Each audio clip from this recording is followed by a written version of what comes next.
if you look at the period between when Prigozhin did his sort of mutiny on the 23rd of June and when he was killed, which was the 23rd of August, i.e., 2 months later, and you look at what happened on that date, it was really an effective decapitation operation. That is, it wasn't just Prigozhin who was killed, it was Utkin and Chekalov, that's the 2IC, and the sort of 3IC, the sort of triumvirate, which was the glue in the top of Wagner. So they waited, in my view, until they knew what the network was, so you wouldn't weaken Russia's position abroad. So I think that was why you had the timing of the decapitation. That's why we need to look forward to these other groups that might replace it, not Wagner Group itself. The UK has officially banned Russia's Wagner paramilitary group as a terrorist organisation weeks after the death of its founder, Yevgeny Prigozhin. The order was approved today, making it illegal to be a member of or to support Wagner, and those found guilty of aiding this group could face steep fines and penalties of up to 14 years in prison. Let's talk to Major General Chip Chapman. Chip, we've been talking a lot this week. How are you doing? Good evening. Good evening to you, Henry. Fantastic. Well, the reason why we wanted you back on, you're former head of counter-terrorism at the Ministry of Defence and, of course, a former senior British military advisor to the US Central Command. And I'm interested in the timing of this.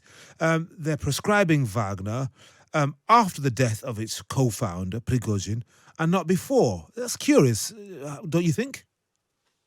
I do, Henry. It's a bit rear view mirror, really. I mean, normally on these things, you would say, let's get upstream and early. So you make the pronouncement about prescription before any major violences occurred, because that puts you on sort of notice. And we've done that recently, for example, on white supremacist groups with a number of groups such as the Führerkrieg Division and the Sonnenkrieg Division.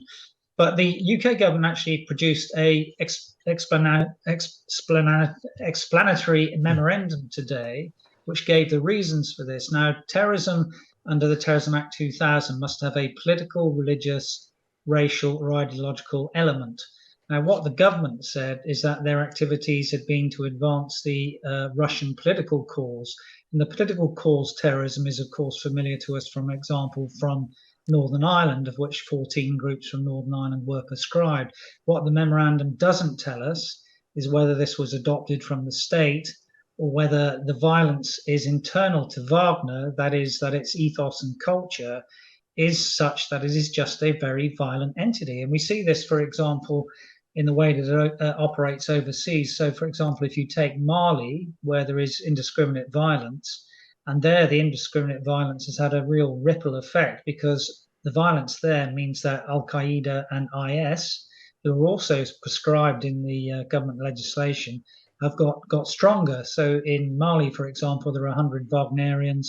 They have an $11 million a month contract for security and training and significant human rights abuses. But the key thing there is that they are a tool of Russian foreign policy. I was going to ask you, Chip, I mean, if this is such a terrible, awful, and some say white supremacist group itself in its ideology, hence Wagner, why have governments or groups in the likes of Mali, Burkina Faso, of course, the Central African Republic, invited them in?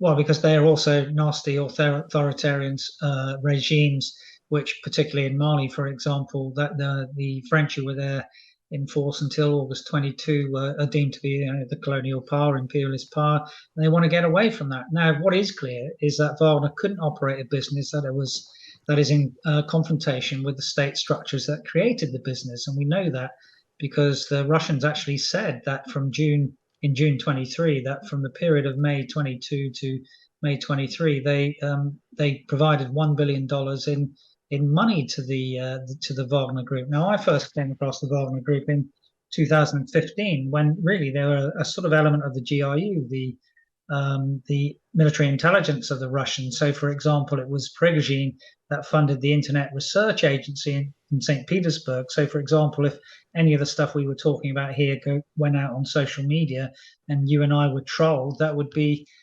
from a Russian Internet Research Agency in St. Petersburg, those who absolutely support the line from Putin and Moscow. Look, those troll farms that we keep hearing about. And Wagner is now added to a list of 78 other proscribed organizations in the UK, including Hamas in the Middle East and Boko Haram in Nigeria. What impact do you think this will have? I mean, how effective a tool is this? What's going to change? Well, I started off by saying that it was a bit rear view mirror and we need to get upstream and early. So from a moral, ethical and political viewpoint, it looks good. But I think you need to look forward really to what were the functions of this as a private military company. As I've said, it really wasn't quite that. And what is its existing legal status? Now, we don't think that it probably has much of a legal status, which is why it's not got much of a future. But if the functions of APMC are to continue in Africa as a tool of Russian foreign policy, including hoovering up the sort of resources, and we see that also in, for example, Sudan with gold concessions, then you need to be looking forward at the other groups, which will presumably replace Wagner. And the two which most readily come to mind there are a group called Convoy and a group called Redu. Now, Redu is also interesting because that's a PMC associated with a Russian businessman called Gennady Timchenko.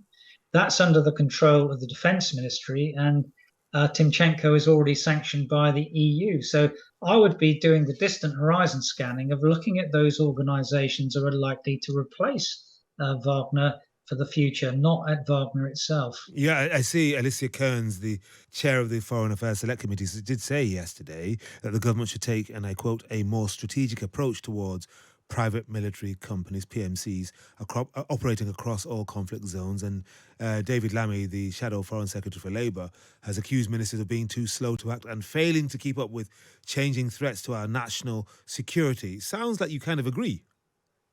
Well, I do, because if you look at the period between when Prigozhin did his sort of mutiny on the 23rd of June and when he was killed, which was the 23rd of August, i.e. 2 months later, and you look at what happened on that date, it was really an effective decapitation operation. That is, it wasn't just Prigozhin who was killed, it was Utkin and Chekalov, that's the 2IC, and the sort of 3IC, the sort of triumvirate, which was the glue in the top of Wagner.